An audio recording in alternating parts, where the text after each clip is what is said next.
dons ministeriais para a igreja. E ele mesmo deu uns para apóstolos, outros para profetas, e outros para evangelistas, e outros para pastores e doutores. O doutor, este versículo alista os dons de ministérios, líderes espirituais dotados de dons que Cristo deu à igreja. Paulo declara que ele deu esses dons, primeiro, para preparar o povo de Deus ao trabalho cristão, 4:12, segundo, para o crescimento e desenvolvimento espirituais do corpo de Cristo, segundo o plano de Deus. 4:13-16, eu estudo os ministeriais para o crente. Apóstolo, o título apóstolo se aplica a certos líderes cristãos. No Novo Testamento, o verbo apostelo significa enviar alguém em missão especial como mensageiro, representante pessoal de quem o envia. O título é usado para Cristo, Hebreus 3:1. Os 12 discípulos escolhidos por Jesus, Mateus 10:2, o apóstolo Paulo, Romanos 1:1, 2 Coríntios 1:1, Gálatas 1:1, outros, Atos 4:14, Romanos 16:7, Gálatas 1:19, 2:8-9, 1 Colossenses 2:6-7.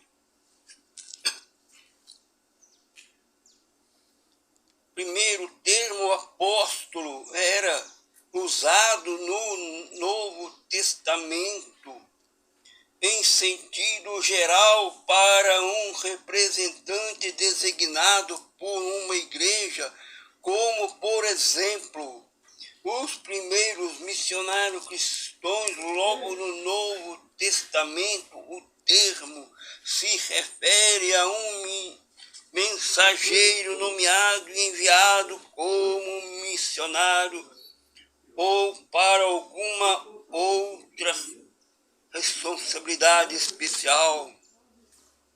Ver Atos 4:14, Romanos 16:7, 2 Coríntios 8:23, Filipenses 2:25. Eram homens de reconhecida e dedicada liderança espiritual, ungidos com poder para defrontar-se com os poderes das trevas e confirmar o evangelho com milagres. Cuidavam do estabelecimento de igrejas segundo a vontade e a pureza apostólicas. Eram servos itinerantes que arriscavam suas vidas em favor do nome de nosso Senhor Jesus Cristo e da proclamação do evangelho. Atos 11:21-26, 13:50, 14:19-22, 15:25-26. Eram homens de fé, de oração, cheio do Espírito. Ver Atos 11:23-25. 13:2-5, 46:52, 14:1, 7:21-23. Segundo, apóstolos, no sentido geral, continuam sendo essenciais para o próprio Deus na igreja. Por outro lado, enquanto a igreja produzir e enviar tais pessoas, cumprirá a sua tarefa missionária e permanecerá fiel à grande comissão do Senhor. Mateus 28:18-20. terceiro termo apóstolo também é usado no Novo Testamento em sentido especial, em referência àqueles que viram Jesus após sua ressurreição e foram pessoalmente comissionados por ele a pregar o Evangelho e estabelecer a igreja. Os 12 discípulos de Paulo tinham autoridade ímpar na igreja, no tocante à revelação divina e à mensagem original do Evangelho, como ninguém mais até hoje. Ver 2:20 nota.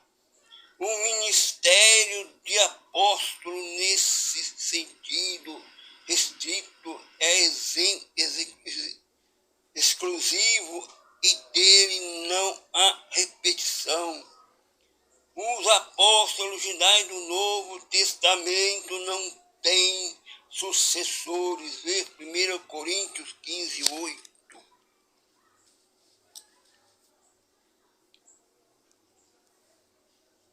Profetas. Os profetas eram homens que falavam sob o impulso direto do Espírito Santo e cuja motivação e interesse principais eram a vida espiritual e a pureza da igreja. Sob o novo conceito foram levantados pelo Espírito Santo, revelados pelo seu poder para trazerem a mensagem da parte de Deus ao seu povo. Atos 2:17, 4:8, 21, 14. Primeiro, o ministério profético do Antigo Testamento ajuda-nos a compreender o do Novo Testamento. A missão principal dos profetas e dos Antigo Testamento era transmitir a mensagem divina através do Espírito para encorajar o povo de Deus a permanecer fiel conforme os preceitos da antiga aliança. Às vezes eles também prediziam o futuro conforme o Espírito lhes revelava. Vê o estudo profeta do Antigo Testamento. Cristo e os apóstolos são um exemplo do ideal do Antigo Testamento. Atos 3, 22, 23, 13:1, 2. A função do profeta na igreja incluía o seguinte: a proclamação interpretava, cheio do Espírito Santo, a palavra de Deus por chamada divina. Sua mensagem visava exortar, examinar, consolar, edificar. Atos 2, 14, 36, 3, 12, 26, 1 Coríntios 12, 10, 14, 3. B. Devia exercer o dom de profecia, ver o estudo, dons ministérios para o crente. E às vezes ele era vidente. 1 Coríntios 29, 29, predizendo o futuro. Atos 11, 28, 21, 10, 11. Era dever do profeta no Novo Testamento, assim como para o do Antigo Testamento, desmascarar o pecado, proclamar a justiça, advertir do juízo vindouro e combater o mundanismo e frieza espiritual entre o povo de Deus. Lucas 1, 14, 17. Por causa da sua mensagem de justiça, o profeta pode esperar ser rejeitado por muitos nas igrejas, em tempos de mortidão e apostasia. Terceiro, o caráter e a solitude espiritual e o desejo e a capacidade do profeta inclui zelo pela pureza da igreja, João 17, 15 e 17. 1 Coríntios 6, 9, 11, Gálatas 5, 22 e 25. Profunda sensibilidade pela pureza da igreja.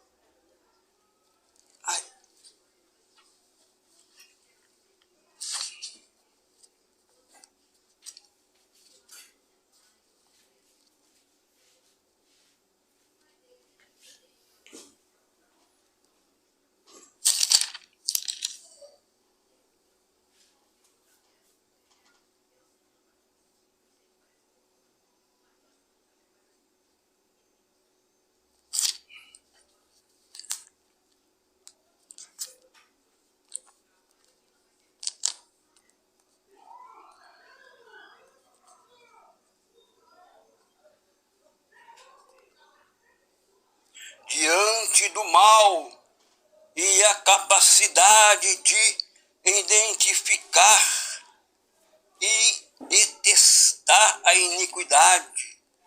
Romanos 2, 12 e 9, Hebreus 1, 9, C. Profunda compreensão do perigo dos falsos ensinos. Mateus 7, 15, 24, 11 e 24, Gálatas 1, 9, 2 Coríntios 11, 12, 15. D. Dependência contínua da palavra de Deus para validar sua mensagem. Lucas 4, 17, 19. 1 Coríntios 15, 3, 4. 2 Timóteo 3, 16. 1 Pedro 4, 11. É interesse pelo sucesso espiritual do reino de Deus e identificação com os sentimentos de Deus. Mateus 21, 11, 13, 23, 27, Lucas 13, 34, João 2, 14, 17, Atos 20, 27, 31. Quarto, a mensagem do profeta atual não deve ser considerada infalível, ela está sujeita ao julgamento da igreja, todos profetas e da palavra de Deus. A congregação tem o dever de definir e julgar o conteúdo da mensagem profética, se ela é de Deus. 1 Coríntios 14, 29 e 33. 1 João 4, 1. Quinto, os profetas continuam sendo imprescindíveis ao propósito de Deus para a igreja. A igreja que rejeitar os profetas de Deus caminhará para a decadência, desviando-se para o mundanismo e o liberalismo quanto aos ensinos da Bíblia.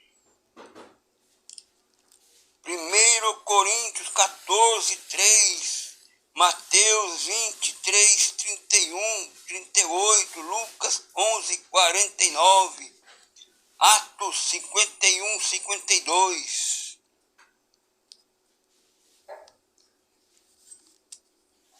Se ao profeta e a injustiça, João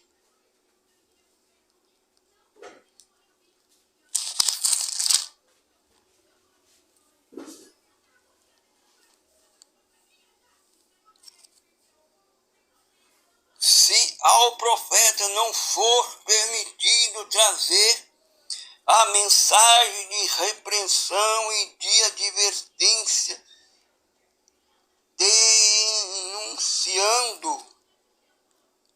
o pecado e a injustiça, João 16, 8, 11, então a igreja já não será o lugar onde se possa ouvir a voz do Espírito. A política eclesiástica, a direção humana tomarão o lugar do Espírito. 2 Timóteo 3, 1, 9, 4, 3, 5, 2 Pedro 2, 1, 3, 12, 22.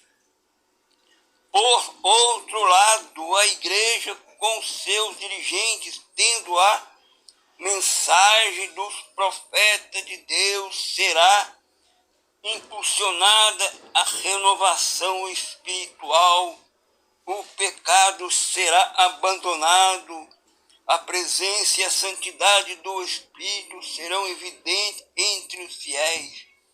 1 Coríntios 14, 3, 1, 1 Tessalonicenses 5, 19, 21, Apocalipse 3, 20 e 22. Evangelistas. No Novo Testamento, evangelistas eram homens de Deus capacitados e comissionados por Deus para anunciar o Evangelho, as boas novas, a salvação aos perdidos e ajudar a estabelecer uma nova obra numa localidade. A proclamação do Evangelho reúne em si a oferta e o poder da salvação. Romanos 1,16. Primeiro, Felipe, o evangelista, Atos 21,8, claramente retrata da obra deste ministério segundo o padrão do Novo Testamento. Felipe pregou o evangelho de Cristo, Atos 8, 4, 5, 35. Muitos foram salvos e batizados em águas. Atos 8, 6, 12. Sinais, milagres, curas e libertação de espíritos malignos acompanhavam as suas pregações. Atos 8, 6, 17, 13. Os novos convertidos recebiam a plenitude do Espírito Santo. Atos 8, 14, 17. Segundo o evangelista, é essencial no propósito de Deus para a igreja que deixar de apoiar e promover o ministério de evangelista cessará de ganhar convertidos segundo o desejo de Deus. Tomar-se-á uma igreja estática, sem crescimento e indiferente à obra missionária. A igreja que reconhece o dom espiritual de evangelista e tem um amor intenso pelos perdidos, proclamará a mensagem da salvação com poder convincente e redentor. Atos 2, 14, 21, 41, quer dizer. Pastores. Os pastores são aqueles que dirigem a congregação local e cuidam das suas necessidades espirituais. Também são chamados presbíteros. Atos 20, 17. Tito 1,5 e bispos ou supervisores. Primeiro Tito 3,1, Tito 1,7. Primeiro, a tarefa do pastor é cuidar da sã doutrina, refutar a heresia,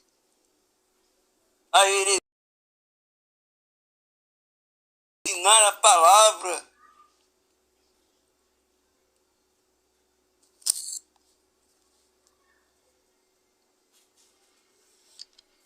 de Deus e exercer a direção da igreja local. 1 Tessalonicenses 5,12, 1 Timóteo 3,1,5, e ser um exemplo da pureza da sã doutrina. Tito 2,7,8, esforçar-se no sentido de que todos os crentes permaneçam na graça divina.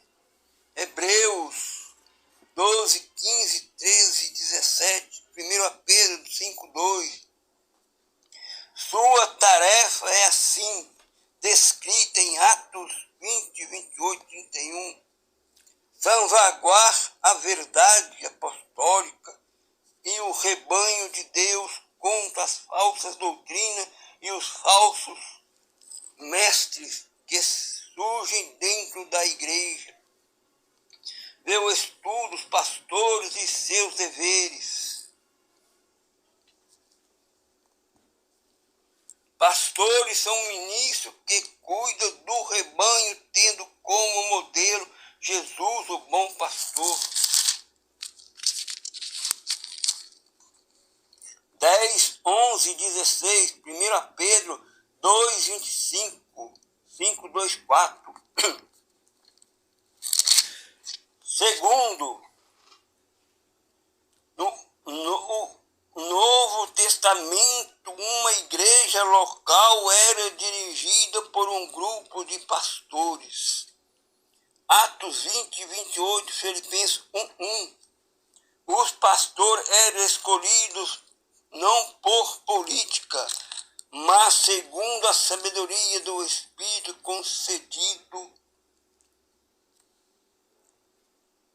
concedida à igreja, enquanto eram examinadas e qualificações espirituais do candidato e o estudo, qualificações morais do pastor. Terceiro, o pastor é essencial ao propósito de Deus para a sua igreja. A igreja que deixar de selecionar pastores piedosos e fiéis não será pastoreada segundo a mente do Espírito. Ver 1 Timóteo 3:1, 7. Será uma igreja vulnerável às forças destrutivas de Satanás e do mundo. Ver Atos 20, 28, 31.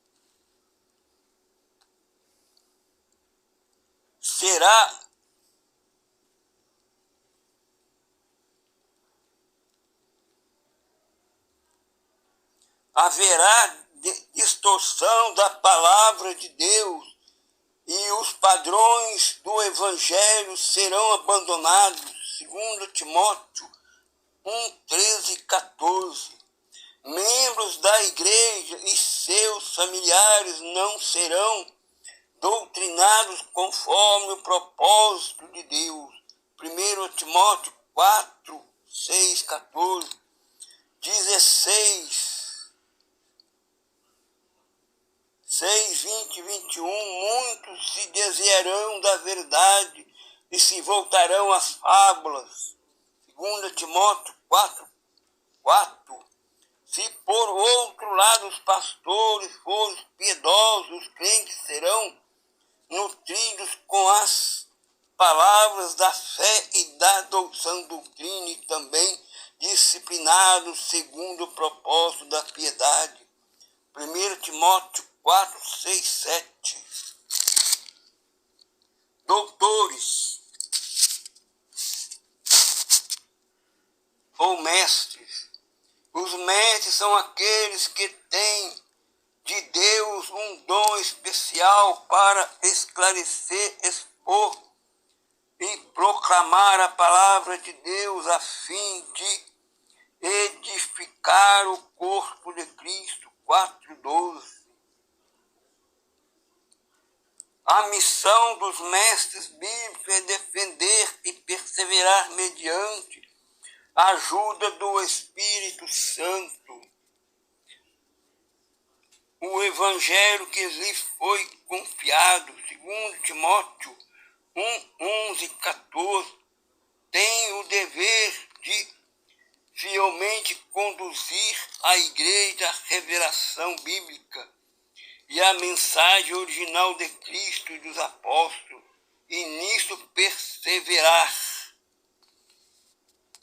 Segundo, o propósito principal do ensino bíblico é perseverar na verdade e produzir a santidade, levando o corpo de Cristo a um compromisso inarredável com um modo piedoso de vida segundo a palavra de Deus.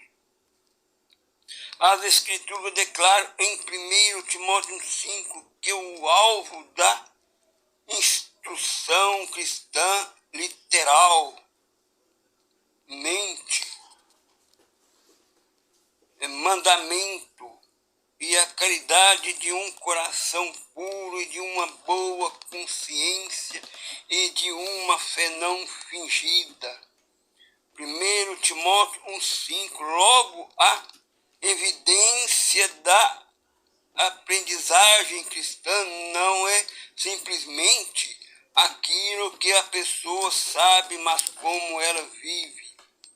A manifestação na sua vida do amor, da pureza, da fé e da piedade sincera.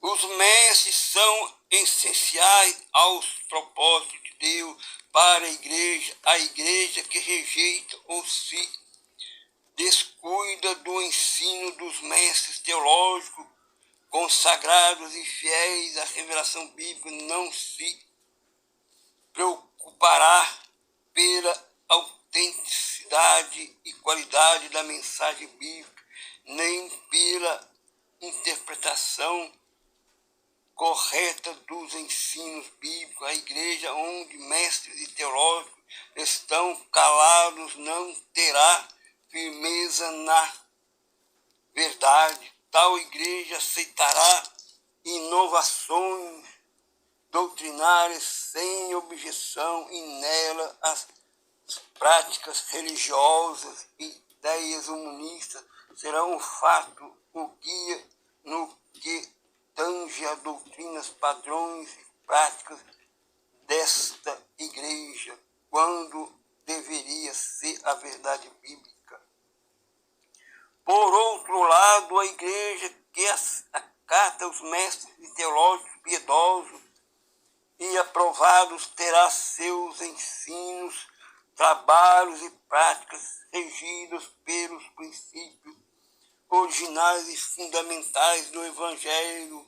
Princípios e práticas falsos serão desmascarados e a pureza da mensagem original de Cristo será conhecida e seus membros. A inspirada palavra de Deus deve ser o teste de todo o ensino, ideia e prática da igreja. Assim sendo, a igreja verá que a palavra inspirada de Deus é suprema autoridade e por isso está acima das igrejas e das suas instituições.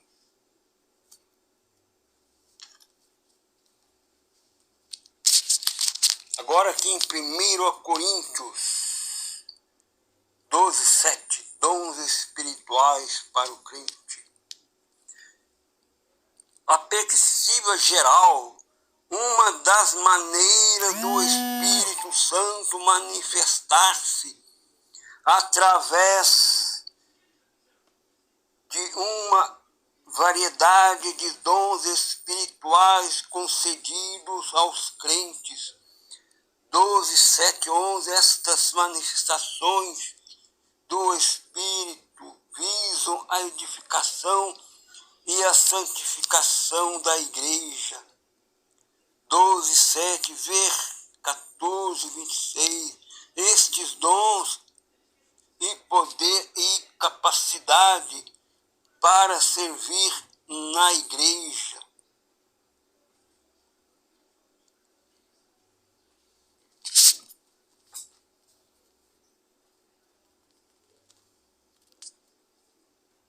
E ministérios não são os mesmos de Romanos 12, 6, 8, Efésios 4, 1, mediante os quais o crente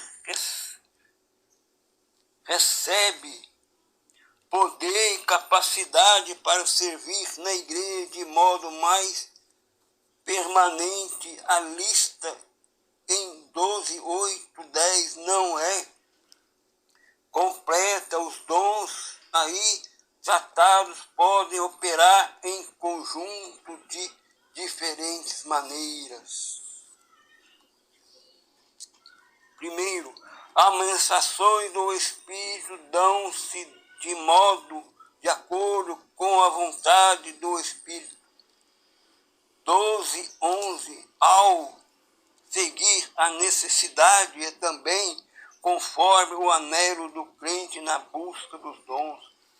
12, 31, 14, 1.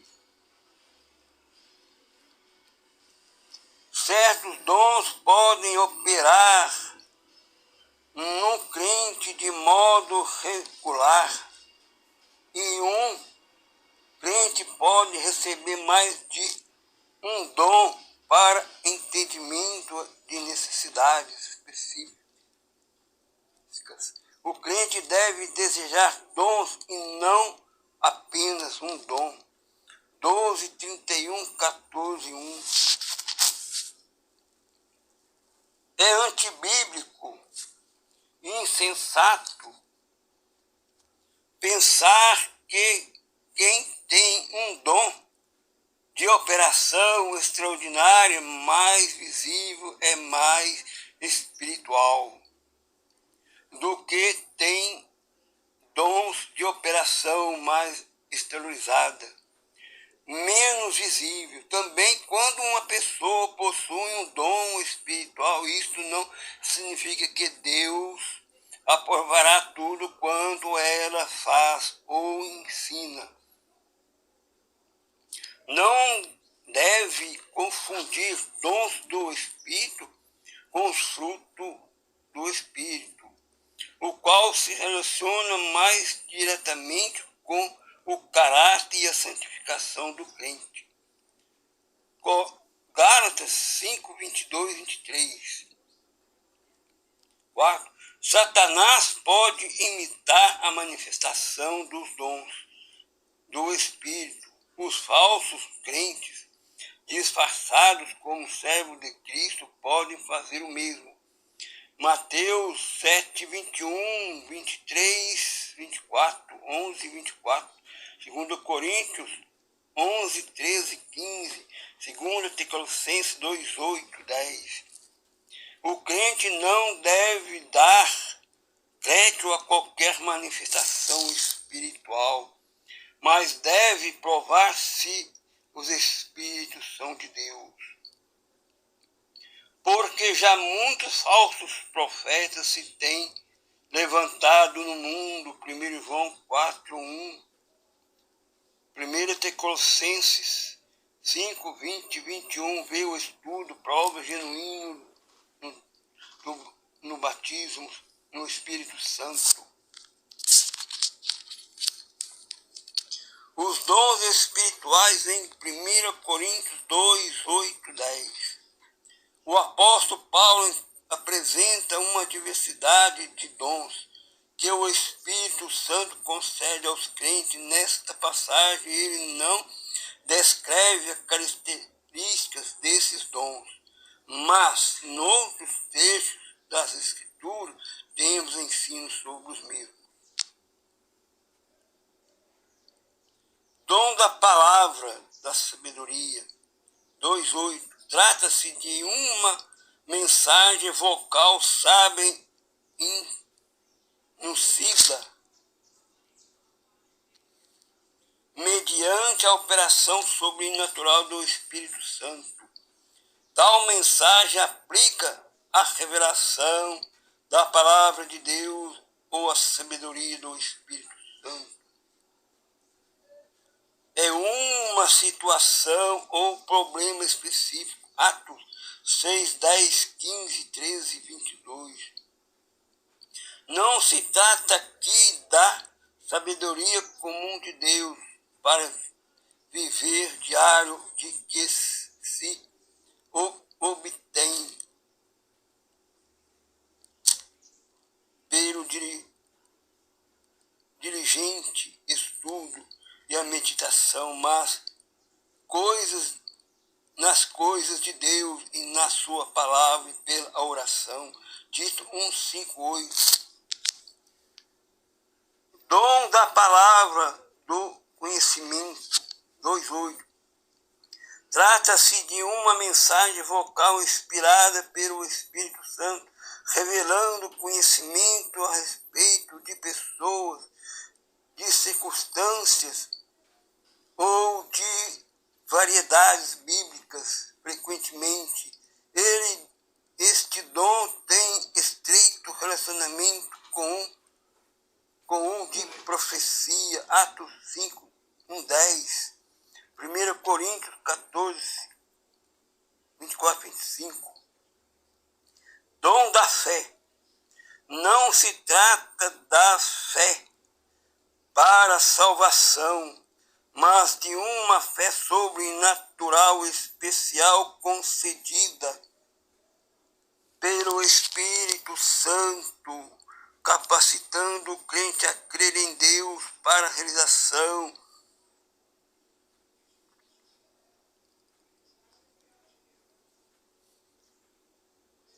de coisas extraordinárias e milagrosas, a fé que remove montanhas, 3:2, e que frequentemente opera em conjunto com outras manifestações do Espírito, tais como as curas e os milagres.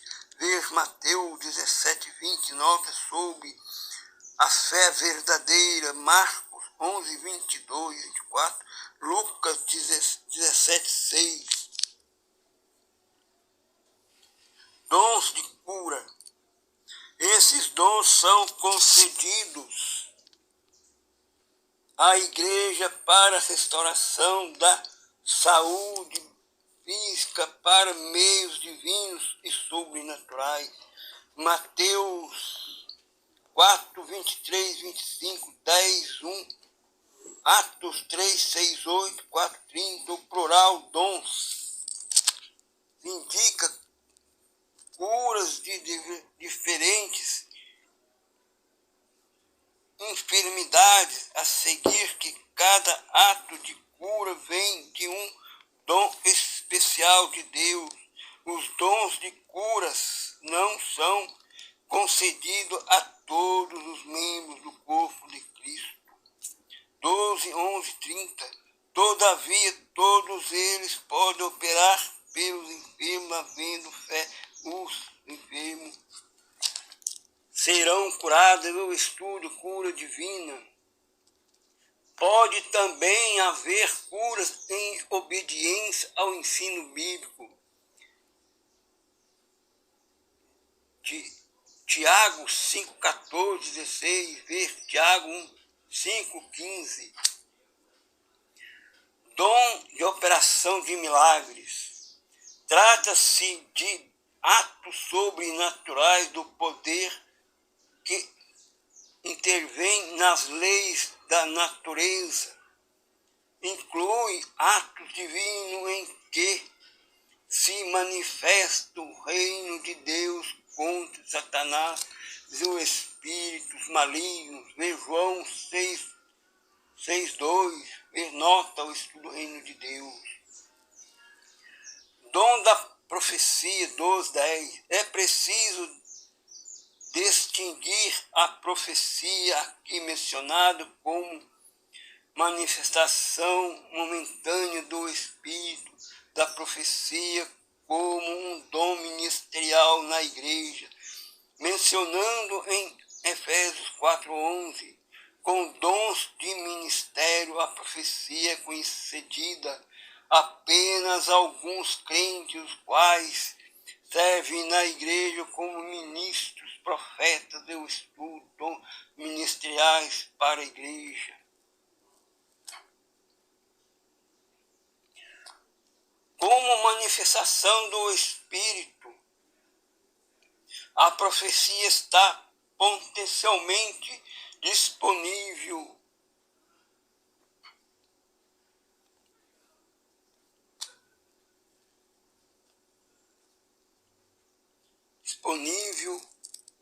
a todo cristão cheio dele. Atos 2, 16, 18.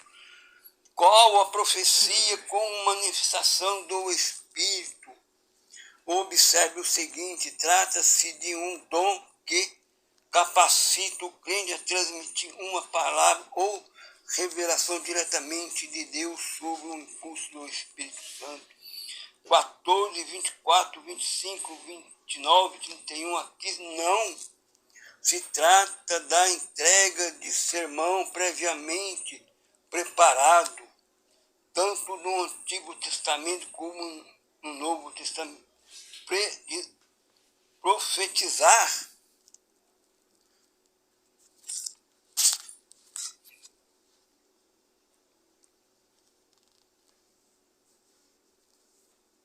não é primeira. Não.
Se trata da entrega de um sermão previamente preparado, tanto no Antigo Testamento como no Novo Testamento. Estou repetindo aqui, irmão.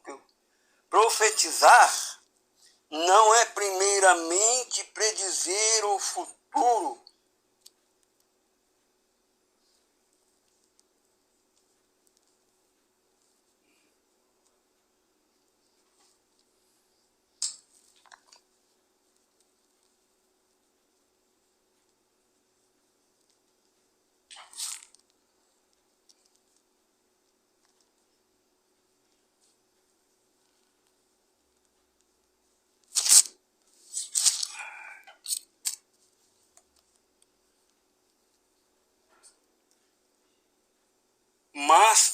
proclamar a vontade de Deus, exortar e levar o seu povo à retidão e à fidelidade e à paciência. 14:3 eu estudo profeta no Antigo Testamento. A mensagem profética pode desmascarar a condição do coração de uma pessoa. 14:25 ao prover edificação, exortação, consolo, advertência e julgamento. 14:3, 25, 26, 31. A igreja não deve ter como infalível toda profecia desse tipo, porque muitos falsos profetas estarão na igreja. 1 João 4:1.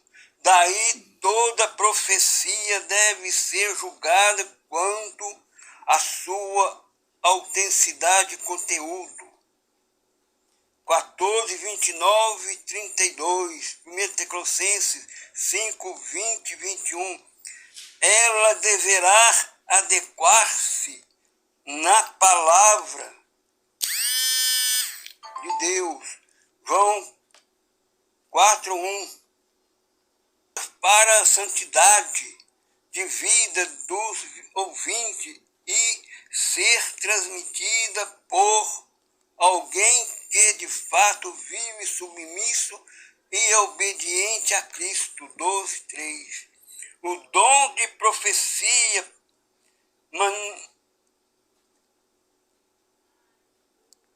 manifesta-se segundo a vontade de Deus e não a do homem. Não há no Novo Testamento um só texto mostrando que a igreja de então buscava revelação ou orientação através dos profetas. A mensagem profética ocorria na igreja somente quando Deus tomava o profeta para isso. 12:11. Dom de discernimento de espíritos. 12:10. Trata-se de uma dotação especial dada pelo Espírito para o portador de dom de discernir e julgar corretamente as profecias e distinguir-se a mensagem provém do Espírito ou não. Ver 14:29, notas 1 João 4:1. No fim dos tempos, quando os falsos mestres, Mateus 24:5, a distorção do cristianismo bíblico aumentarão muito. Ver 1 Timóteo 4:1. Esse dom espiritual será extremamente importante para a igreja. Dom de variedade de línguas. 12:10. No tocante às línguas, que significa língua como manifestação sobrenatural do Espírito, notemos os seguintes fatos. Estas línguas podem ser humanas ou vivas. Atos 2:4-6. Ou uma língua desconhecida da terra. Língua dos anjos. 3:1. Ver capítulo 14. Ver também o estudo falar em línguas. Como dom abrange o espírito do homem, o Espírito de Deus, que entrando em muita comunhão faculta ao crente a comunicação direta com Deus, na oração, no louvor, no bendizer, na ação de graças, expressando-se através do Espírito mais do que da mente. 14:2-14. E orando por si mesmo ou pelos próximos, sobre a influência direta do Espírito Santo à parte da atividade da mente. 14, 2, 15, 28, Judas 20. Línguas estranhas faladas no culto devem ser seguidas de sua interpretação também pelo Espírito, para que a congregação conheça o conteúdo e significado da mensagem. 14, 3, 27, 28. Esta pode conter revelações e advertência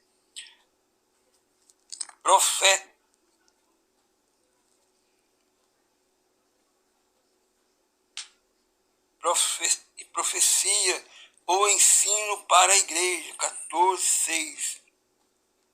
Deve haver ordem quanto ao falar em línguas, em voz alta durante o culto. Quem fala em línguas pelo Espírito nunca fica em êxito ou fora de controle.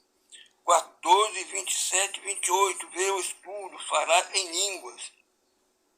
9.